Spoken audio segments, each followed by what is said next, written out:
Hello അസ്സലാമു അലൈക്കും. ഞാൻ എൻ്റെ തൊണ്ട് പൊട്ടിച്ചിട്ട് എൻ്റെ ഉമ്മാക്കൊരു ഡയമണ്ടിൻ്റെ മോതിരം വാങ്ങാമെന്ന് ഒരു വല്ലാത്ത ആഗ്രഹമായിരുന്നു.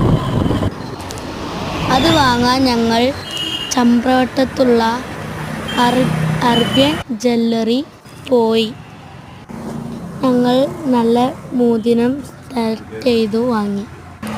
ഉമ്മാക്ക് ഇഷ്ടപ്പെട്ട ഒരു മോതിരം വാങ്ങിക്കൊടുത്ത് അൽഹംദുലില്ലാ. അവിടെ നല്ല സെലക്ഷൻ ഉണ്ടായിരുന്നു. ബാക്കി പൈസ കൊണ്ട് എനിക്കൊരു വെള്ളി മോതിരം ഞാൻ വാങ്ങി. ഞാൻ ഉമ്മാക്ക് കൊടുത്ത് നല്ല ഭംഗിയുള്ളതായിരുന്നു. എൻ്റെ വീഡിയോ ഇഷ്ടമായാൽ ലൈക്ക് ചെയ്യുക, ഷെയർ ചെയ്യുക, സബ്സ്ക്രൈബ് ചെയ്യുക. ഞാൻ എടുത്ത മോതിരം ഇതാണ്.